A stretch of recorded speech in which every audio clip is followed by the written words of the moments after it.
La seule chose concernant la fanbase de OP, bien partagée, bien compliquée, en laquelle j'ai toujours cru concernant ces rapports de force, c'est bel et bien que si une chose faisait l'unanimité, c'était le rapport de force entre Zoro et Sanji. Mais là, non, pas exactement, il y a plusieurs écoles de pensée. D'abord, on a ceux qui pensent que Zoro atomiserait Sanji en un seul coup d'épée. On peut aussi parler des gens qui pensent que Zoro est tout simplement plus fort que Sanji, le groupe dont je fais partie d'ailleurs. On a ceux qui pensent qu'ils ont pratiquement la même force et qu'un combat entre les deux se jouerait à un seul cheveu. Et finalement, un petit groupe qui pense que Sanji est par moments plus fort que Zoro. Ce que j'ai décidé de faire dans cette vidéo donc, plutôt que d'essayer de debunk l'école de pensée numéro 1, 3 et 4, il n'y a aucune manière de faire cette vidéo correctement sans expliquer pour moi ce qu'est le concept des ailes du roi des pirates. Alors d'où vient réellement cette idée? Une citation qui est proférée par Nick Robin pour la première fois au chapitre 1017 lorsqu'elle libère Sanji avant qu'elle ne combatte Black Maria. Et si Oda a choisi Robin pour dire cette phrase, ce n'était pas un hasard et j'y reviendrai. D'abord, nous devons comprendre ce que Robin voulait dire par là. One Piece a beau être une grande chasse au trésor, au bout du compte, c'est un shonen. Les combats seront donc toujours au centre de la progression du récit, et donc au final, pour que Luffy puisse devenir roi des pirates, inévitablement, son équipage devra combattre, et lors de son affrontement tant attendu, il aura besoin d'ailes. Métaphore pour dire lieutenant, sans ses ailes, Luffy ne pourra simplement pas gagner. Maintenant, pour arriver à comprendre ma position, une analyse bien précise des deux personnages sera requise. Zoro, c'est le premier Nakama de Luffy qui rêve de devenir le plus fort épéiste au monde. Tout au long du récit, il sera motivé par deux objectifs. D'abord, la promesse faite à sa défunte meilleure amie d'enfance, vous la connaissez tous, mais aussi son devoir de faire de Luffy son capitaine, le roi des pirates. Pour accomplir cette tâche, ce ne sera pas bien compliqué. Zoro devra devenir le plus fort combattant possible pour non seulement soutenir Luffy dans ses combats les plus périlleux, mais également pour protéger le reste de l'équipage en l'absence de Luffy. Il est doté de charisme monstrueux qui fera de lui d'une part une supernova aux côtés de Luffy et d'autre part un personnage disposé à devenir roi. Prédestiné à devenir une légende sur ses mers, cette caractéristique est la raison même de son power-up le plus récent, le fluide royal sous sa forme offensive, un pouvoir réservé uniquement aux plus forts parmi les plus forts. La nature stoïque et responsable de l'épéiste font de lui un homme de peu de mots, qui préfère parler au travers de ses actions, reste qu'il n'est pas le seul subordonné de Luffy à porter un poids lourd lorsqu'il s'agit de veiller à la protection de l'équipage face aux plus dangereux adversaires. Ainsi intervient Sanji, le prince exilé du Jardin qui rêve de trouver un jour l'océan légendaire All Blue. Ayant été élevé par le puissant pirate cuisinier Red Legzef, Sanji est introduit dans le récit comme un véritable expert au combat, maître d'un art martial assez particulier qui rejoindra Luffy en tant que chef cuistot d'équipage. Durant l'arc Whole Cake Island, on découvre également les origines du cuistot, suggérant une force latente due aux expériences scientifiques de son père. Une force qui finira par envahir Sanji en plein milieu de son combat contre l'équipage de son bête. On parle d'un exosquelette le permettant, en plus d'être un bouclier humain, de courir plus vite, frapper plus fort et convoquer des flammes beaucoup plus chaudes. Si aujourd'hui ce duo est autant reconnu dans le monde du manga, ce n'est pas uniquement dû à leur force herculéenne, mais bien à la dynamique qui existe entre ces deux personnages. Voyez-vous, Zoro et Sanji, eh bien ils se détestent. Ou bien c'est ce que l'on pourrait penser à première vue. Ce qui est sûr, c'est qu'ils s'entendent comme chat et chien.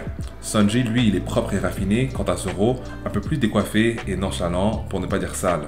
Sanji est un coureur de jupons qui voit la femme comme un bijou à protéger et va ainsi la mettre sur un piédestal, contrairement à Zoro qui déteste les traitements de faveur, surtout quand ça insinue que les femmes ne peuvent pas être aussi fortes que les hommes. Et bien que toutes ces différences font d'eux deux personnages bien distincts, sous la surface, ils se ressemblent beaucoup plus que l'on pourrait penser, d'où vient le respect mutuel qu'ils partagent tous les deux l'un pour l'autre. Zoro aura beau jouer les gros durs, Sanji reconnaît sa gentillesse et sa douceur envers les femmes et les enfants, éthique de gentleman. Quant à Zoro, il peut respecter que Sanji, malgré son esprit pervers, est un homme de principe qui respecte son propre credo, que ce soit en utilisant uniquement ses pieds au combat ou en ne frappant jamais la femme. Un homme capable de mourir par principe est notamment une éthique de samouraï. Mais là où les deux personnages se rejoignent encore plus, c'est bel et bien évidemment la dévotion qu'ils portent à leur capitaine, Monkey D. Luffy. Bien que les chaînes de Sanji avant de rencontrer Luffy étaient psychologiques, tandis que celles de Zoro furent littérales, Luffy les a tous les deux libérés et aujourd'hui ils partagent le même objectif, élever Luffy au rang du roi des pirates. Vous allez me dire que c'est un peu pareil avec tous les Mugiwara, alors pourquoi seulement Zoro et Sanji sont considérés les ailes de Luffy? On fera un petit breakdown en 3 points. Leur leadership, leur rôle dans l'histoire, ainsi que leur puissance. Lorsqu'il s'agit de leadership, Bien que Zoro soit reconnu comme le bras droit de Luffy, Sanji reste un leader autonome qui a plusieurs fois dirigé les chapeaux de paille en l'absence de Luffy, incluant Nami qui est souvent vue comme une source d'autorité sur le bateau, étant la navigatrice du Sunny. Si Zoro et Luffy sont absents, même le narrateur prendra le temps de titrer Sanji comme leader de groupe. Sanji est tout simplement le meilleur stratège d'équipage et le prouve à plusieurs reprises au fil des arcs. Ainsi, il mérite entièrement sa place en tant que lieutenant. Quant à Zoro, qui nous a montré une loyauté et une confiance inébranlables en son capitaine, on peut le comparer à l'ombre de Luffy. Contrairement à Sanji, il ne s'affiche pas en tant que stratège et on rigole souvent qu'il partage le même cerveau que Luffy, mais au final, c'est pour ça justement qu'il comprendra toujours son capitaine, parfois même mieux que Luffy ne se comprend lui-même. Ironiquement, l'épéiste qui ne peut faire la différence entre sa gauche et sa droite se retrouvera en tant que compas spirituel et moral de l'équipage pirate, les empêchant de ne pas prendre leur périple au sérieux. Et finalement, bien qu'il ne parle pas souvent, il se fera toujours entendre lorsque nécessaire et va s'assurer que l'équipage reste en ligne droite pour faire de Luffy un roi des pirates respectable. Lorsque quelque chose lui tient à cœur, il ne conseille pas, il ordonne, et dans ces moments-là, même Sanji l'écoutera. On voit aussi dans les rêves respectifs des deux personnages un aspect qui touche directement le rêve de Luffy.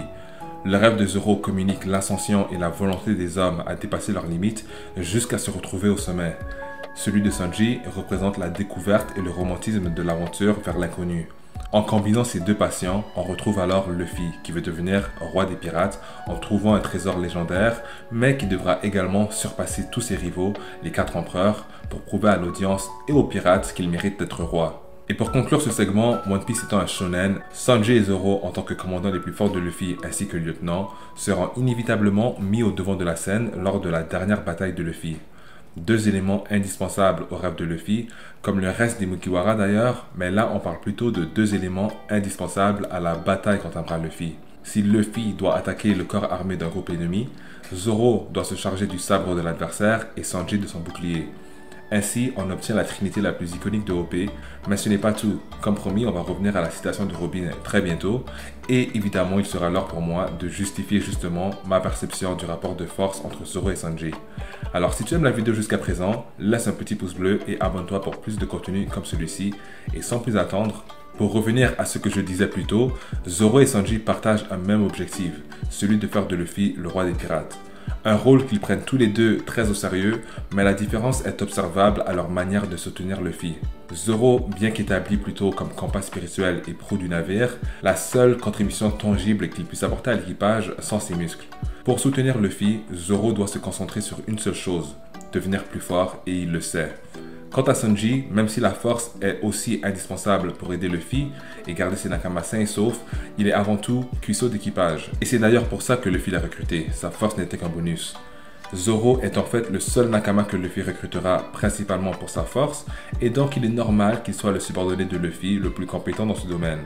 Quant à Sanji qui est avant tout le chef cuisseau de l'équipage, la cuisine reste sa passion première. Il s'avère aussi être un stratège hors pair, se montrant indispensable dans la survie de l'équipage à plusieurs reprises, non pas grâce à ses muscles, mais à son cerveau.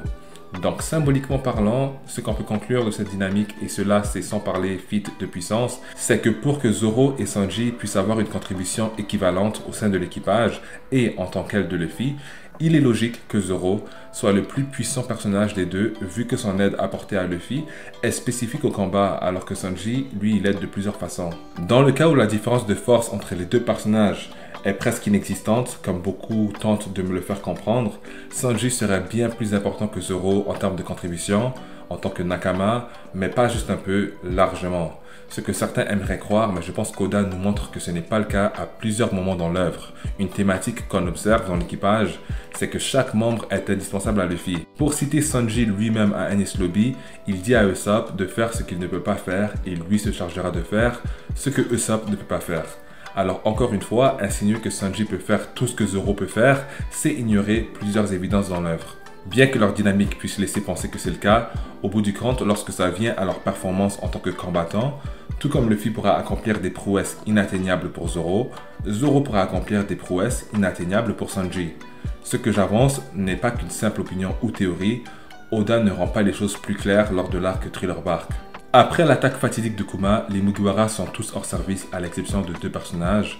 Vous aurez deviné Zoro et Sanji, mais la distinction de leur état respectif est claire. Zoro parvient à blesser Kuma avec sa technique dans un plus piteux état qu'était Sanji lorsque ce dernier essayait lui-même de blesser Kuma. L'épéiste arrivait également à esquiver les attaques de Kuma, tandis que le cuistot, bien que sur ses deux jambes, tremblait comme une feuille. Ici, le message est clair. Sanji et Zoro sont tous les deux beaucoup plus forts que le reste des Mugi. Pour avoir encaissé l'attaque de Kuma, c'est une évidence. Vu d'en haut, il n'y a aucune raison de séparer leur puissance.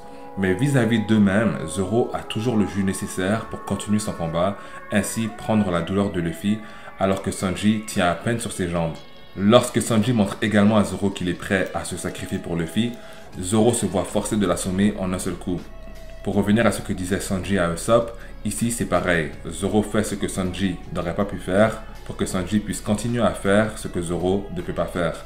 Et une fois Sanji assommé, on se rend compte lorsque Zoro se prend l'échantillon de la douleur de Luffy et se relève juste après, on comprend que Sanji n'aurait pas pu assommer Zoro de la même manière. La cerise sur le gâteau est bel et bien la scène « Il ne s'est rien passé » qui montre quand même que ces deux personnages en termes de puissance ne sont pas égaux et ne l'ont jamais été, bien qu'ils appartiennent tous les deux à une ligue bien au-dessus du reste des chapeaux de paille. La distinction est claire, et gag à part, Sanji le comprend lui-même après avoir appris la vérité. Avec cette scène où lui-même avouera à Robin qu'il n'était pas assez fort en comparaison avec tout ce que Zoro a pu accomplir face à Kuma. Le personnage se sentait humilié de ne pas avoir été à la hauteur, mais Robin se chargera de le rassurer en lui disant qu'il a fait tout ce qu'il a pu. Si on revient au début de la vidéo, la citation de Robin prend encore plus de poids. En disant que Sanji est digne d'être une aile du roi des pirates, elle affirme à nouveau que Sanji est digne de se tenir aux côtés de Zoro, sachant que lui aussi était prêt à se sacrifier. Lui aussi n'était pas assommé directement après l'attaque de Kuma. Le timing de la citation de Robin n'était pas non plus anodin. Sachant que pendant ce temps, Zoro effrayait et blessait des Yonko sur le toit, Sanji était piégé dans la toile de Black Maria. Recevant critique non seulement de la fanbase mais aussi des personnages à Onigashima, Robin rappelle à tout le monde que Sanji n'a pas besoin d'être Zoro pour aussi avoir sa place en tant que lieutenant de Luffy. Et on dirait que pour beaucoup de fans, si Sanji n'est pas capable de donner à Zoro le combat de sa vie, il ne mérite pas d'être une aile du roi des pirates et l'analogie ne fonctionne pas. Alors bien évidemment, je ne suis pas d'accord, donc place à la partie debunk si on veut. L'idée que Zoro et Sanji ont pratiquement la même force vient principalement de trois arguments. La rivalité qu'ils partagent tout au long du récit, une rivalité transmise aux adversaires qu'ils affrontent, et finalement la citation de Robin qui perdrait son sens. Bien que Zoro et Sanji n'arrivent pas à se sentir, la rivalité fraternelle n'indique pas la réelle différence qui sépare leurs forces car ni l'un ni l'autre ne se bat sérieusement pendant leur dispute sur le bateau. Le gag scaling ne peut pas être utilisé comme preuve factuelle étant donné que cela ferait de Nami la plus forte de l'équipage. On voit bien que si on prend le gag scaling, il n'y a aucune différence entre Zoro qui se bat contre Sanji avec ses épées versus Zoro qui se bat contre Sanji sans épée.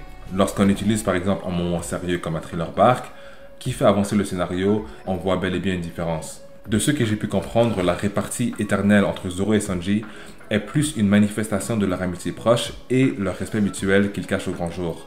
C'est pour ça que si on analyse leur dispute, ils ressemblent beaucoup plus à un vieux couple marié qu'à des rivaux du type Naruto et Sasuke ou bien Vegeta et Sangoku. Pour moi, cette rivalité ressemble beaucoup plus à celle d'Ichigo et Renji où les personnages n'ont pas besoin d'avoir la même force pour que leur dynamique fonctionne. On peut comprendre que la représentation de l'auteur de leur rivalité met en évidence leurs liens et leur personnalité unique plutôt que de suggérer qu'ils sont à égalité en force. Bien qu'il soit vrai que Zoro et Sanji aient des adversaires semblables en termes de pouvoir ou rang, ça ne veut pas dire que Zoro et Sanji sont égaux. Les adversaires de Zoro sont souvent des combattants hors pair réputés, bien plus intimidants et toujours plus puissants que les adversaires de Sanji. On peut comparer Mr. One, un assassin légendaire qui permet à Zoro d'atteindre les 60 millions de berries pour première prime, ou bien Kaku, reconnu comme le meilleur épice du CP9, qui finit par évoluer jusqu'à devenir un agent masqué du CP0, maîtrisant l'éveil de fruits. Les adversaires de Zoro ont également toujours un lien beaucoup plus proche avec les adversaires de Luffy. Plutôt que d'interchanger qui battra le deuxième plus fort entre Zoro et Sanji, Zoro est toujours celui qui s'occupera du deuxième plus fort, et cette règle ne changera jamais. Ce qui me pousse à croire que si Oda voulait rendre la différence de force entre les deux personnages plus ambiguë, Sanji se chargerait parfois du deuxième plus fort, or ce n'est jamais le cas. La vérité c'est que même chez leurs adversaires, la discorde n'est pas un réel indicateur de la différence de niveau. Si on prend par exemple Mr. 2 et Mr. 1, lors de leurs altercations, Mr. 2 montre ses capacités et dès que Mr. 1 s'apprête à devenir sérieux, la scène est coupée et interrompue. Méditez là-dessus, parce que Mr. 1 aurait giflé la flamme de Mr. 2 Il n'y a qu'à voir leur capacité ensuite pour comprendre que Mr. One était presque aussi invincible que Crocodile. Et pour clôturer le tout, Mr. One et Mr. Two sont à deux niveaux complètement différents dans la prison d'Impel Down, suggérant que ce n'est pas du tout le même niveau. Kaku, quant à lui, bien qu'ayant un Doriki supérieur à celui de Jabra, mais pas par beaucoup, est reconnu comme le meilleur épice du CP9. Or, le Doriki est une unité de mesure qui évalue la puissance de frappe. Projeter ce calcul à Zoro et Sanji, ce serait comme dire que Zoro frappe un tout petit peu plus fort que Sanji sans ses épées. Maintenant, si on analyse leur combat post-power-up, en mode Ashura, Zoro va one-shot Kaku, tandis que Sanji, en mode Diable Jump, après une attaque, ce ne sera pas suffisant, il va même devoir se laisser frapper pour asséner son coup final. Donc l'argument que Zoro a eu plus de difficultés contre Kaku que Sanji ait eu contre Jabura n'est absolument pas fondé, on pourrait même dire que c'est le contraire. La cover story du CP9 montre également Kaku beaucoup plus mal en point que Jabura après la bataille. Et au début, Oda ira même jusqu'à nous montrer un Jabura impressionné par la force de Kaku, mais jamais le contraire. Ce que suggère le Doriki pour moi, c'est que Kaku et Jabura sont dans la même ligue, bien supérieure aux autres membres du CP9. Et Lucci est simplement dans sa propre ligue à lui. Vu que Zoro et Sanji ne sont pas au seuil de la mort après leur combat, on ne peut donc pas vraiment déterminer la limite des deux personnages, contrairement à Luffy. Pour finir, King et Queen ont une prime similaire. Ça, c'est en sachant que Queen partage un passé avec les scientifiques les plus dangereux du Nouveau Monde, mais c'est aussi en ignorant que King est en fait un Lunaria, donc la question se pose. Une différence de prime non conséquente n'illustre pas nécessairement une différence de force, vu que la prime n'indique pas uniquement le facteur puissance, mais aussi un facteur danger. Sauf si bien sûr le manga spécifie autrement. Et d'une manière similaire à Jabura, qui était impressionné par Kaku, on a Queen qui chante les éloges de King, mais pas le contraire. Maintenant, tout le monde est libre de penser que King et Queen ont un niveau proche, basé sur ce qu'ils ont vu, mais moi, personnellement, je compare les deux, que ce soit en manga ou en animé. King donnerait des enfants à Queen, sans mauvais jeu de mots. Pour finir, insinuer que Zoro est simplement plus fort que Sanji, beaucoup prennent ça comme une attaque au personnage de Sanji, alors que, comme dit plus tôt, je ne cherche pas à insinuer que Zoro peut battre ce dernier les yeux fermés. Pourquoi l'analogie d'elle, du roi des pirates, fonctionnerait encore, même si on accepte la disparité de niveau? C'est tout simplement car Sanji apporte plus à Luffy et le reste de l'équipage en dehors de ses prouesses au combat. Et pour ceux qui veulent prendre les mots de Robin littéralement et interpréter cela en mode « elle parle que de puissance », eh bien sachez que même les oiseaux ont des ailes dominantes. J'ai beau être moi-même droitier, j'arrive quand même à marcher. Alors Zoro peut être plus fort que Sanji, Luffy pourra toujours voler. Alors pour récapituler mon avis là-dessus, bien qu'on arrive tous à comprendre que Zoro et Sanji sont tous les deux indéniablement les meilleurs atouts de Luffy au combat et qu'ils partagent une synergie incroyable au combat contrastant leur rivalité sur le bateau, on ne peut tout simplement pas ignorer que Zoro se bat toujours contre le deuxième plus fort de l'équipe adverse. Oda ne change jamais cette formule. Le rêve de Zoro est également centré sur le combat. Zoro possède un ticket d'entrée pour faire partie des plus forts du récit all-time avec son fluide royal avancé. Et si on parle au niveau des feats, Zoro a combattu et blessé des empereurs des mers, quant à Sanji n'a pas eu la chance de faire face à des adversaires du même calibre. Et si on veut rentrer dans des détails plus techniques, le dévouement que Zoro porte envers son entraînement et l'amélioration de ses capacités est de loin supérieur à tous les autres membres d'équipage. Sanji, pendant les 2 ans, a divisé son temps entre le combat et la cuisine. Le style de combat de Zoro ne pardonne absolument pas, mais on ne peut pas oublier qu'il s'est fait la promesse de ne plus jamais perdre. Donc en termes de volonté, il est largement supérieur à Sanji. Il est clair que le personnage ne peut pas perdre contre un personnage qui n'est pas déjà beaucoup plus fort que lui. Et finalement, un détail que plusieurs personnes oublient, c'est que Zoro s'est toujours montré compétent contre les adversaires rapides et agiles, les départements justement en lesquels Sanji excelle. On peut donc comprendre, je l'espère, que mon opinion sur le sujet n'est pas délirant si on lit l'œuvre dans sa globalité en portant attention aux détails. Zoro se démarque au combat vis-à-vis de Sanji, et pas juste un peu, malgré la rivalité toxique qu'il partage avec ce dernier. Mais ça n'enlève absolument rien à Sanji parce que la rivalité pour moi c'est beaucoup plus qu'un simple rapport de force, et c'est dommage que plusieurs fans souhaitent tout résumer qu'à ça. Ce sera tout pour la vidéo aujourd'hui. Je tiens à rappeler que chaque opinion dans l'espace commentaire exprimée avec respect sera toujours reçue avec un esprit ouvert. N'oubliez pas de liker, abonnez-vous si ce n'est pas déjà fait et je vous dis à la prochaine, à la plus.